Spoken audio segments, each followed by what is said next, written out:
নমস্কার বন্ধুরা, Shilpi's tasty food রেসিপিতে সবাইকে স্বাগত। আজকে আমি বাঁধাকপি আর আলু দিয়ে দারুণ টেস্টি একটি নিরামিষ রেসিপি আপনাদের সাথে শেয়ার করছি। তো চলুন দেখে নেই আজকে আমার এই রেসিপিটা। তার জন্য প্রথমেই আমি বাঁধাকপিকে এরকম গ্রেটার দিয়ে গ্রেট করে নিচ্ছি।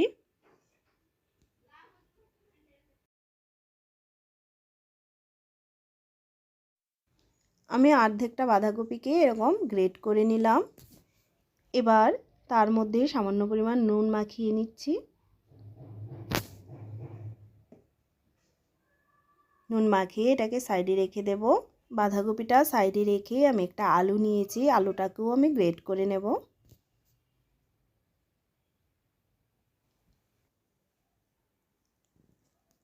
আলুটাকে এরকম গ্রেট করে নিলাম।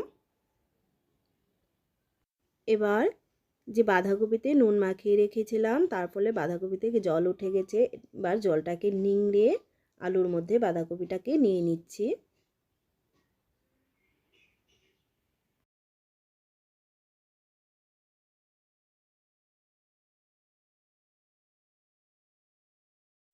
এবার তার মধ্যে দিয়ে দিচ্ছি গ্রেট করা আদা, দিয়ে দিচ্ছি একটা কাঁচা লঙ্কা কুচি, আর দিয়ে দিচ্ছি 1 চামচ ভাজা মশলা। এখানে জিরে, ধনে আর শুকনো লঙ্কা ড্রাই রোস্ট করে গুঁড়ো করে নিয়েছি।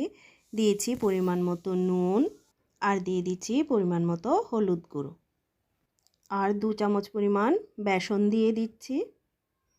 এবার সব কিছুকে ভালো করে মাখিয়ে নেব।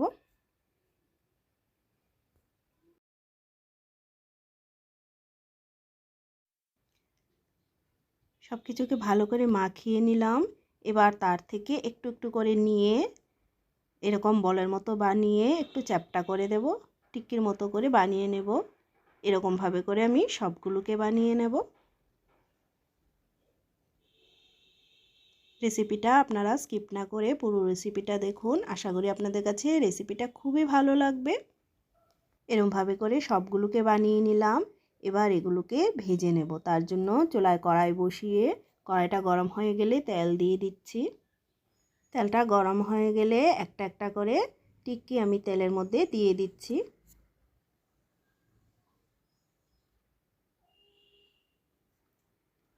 এগুলোকে এপিট ওপিট উল্টে নিয়ে লাল লাল করে ভেজে নেব। এগুলো একটা সাইড ভাজা হতে হতে আমি মিক্সিং জার নিয়ে একটা মশলা রেডি করে নেব। তার জন্য 1/2 ইঞ্চ পরিমাণ আদা, 2টো কাঁচা লঙ্কা, 2টো শুকনো লঙ্কা, 1 চামচ পরিমাণ জিরে গুঁড়ো আর 1/2 চামচ পরিমাণ ধনে গুঁড়ো দিয়ে দিচ্ছি। একটা ছোট সাইজের টমেটো দিয়ে দিলাম, একটু জল দিয়ে পেস্ট করে নেব। পেস্টটা সাইডে রেখে এবার বড়াগুলোকে উল্টে দেব।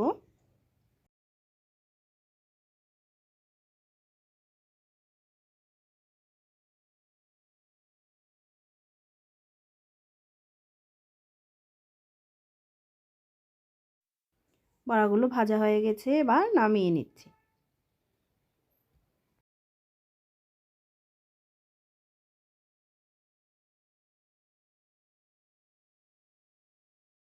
বড়াগুলোকে নামিয়ে নিয়ে এই তেলে একটা আলুকে এরকম টুকরো টুকরো করে কেটে নিয়েছি। আলুটাকে দিয়ে দিলাম, পরিমাণ মতো নুন আর সামান্য একটু হলুদ গুঁড়ো দিয়ে আলুগুলোকে ভেজে নেব।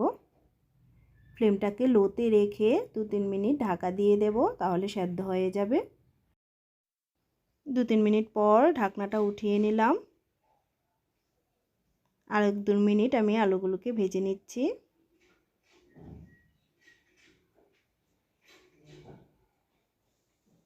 আলুগুলো ভাজা হয়ে গেছে, এবার নামিয়ে নেব।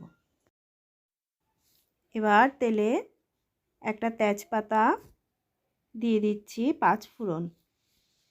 ফোড়নটাকে একটু লাল করে ভেজে নেব।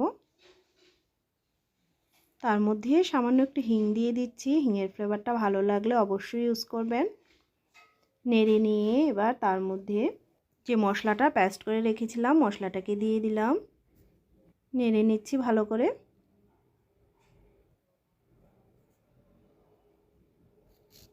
তার মধ্যে পরিমাণ মতো নুন দিয়ে দিচ্ছি আর সামান্য একটু হলুদ গুঁড়ো দিয়ে দিচ্ছি।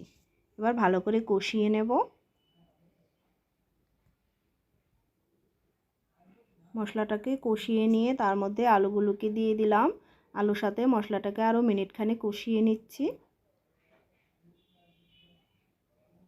কষিয়ে নিয়ে তার মধ্যে জল দিয়ে দিচ্ছি। জলটা আমি একটু বেশি করে দিয়েছি, যেহেতু বড়াও ঝোল টেনে নেবে, তাই এখানে জলটা একটু বেশি করে দিতে হবে। ভালো করে মিশিয়ে নিয়ে ঢাকা দিয়ে দেব 5 মিনিটের জন্য। 5 মিনিট পর ঢাকনাটা খুলে নিচ্ছি, একটু মিশিয়ে নিচ্ছি। আলুটা সেদ্ধ হয়ে গেছে। এবার তার মধ্যে আমি বড়াগুলোকে দিয়ে দিচ্ছি।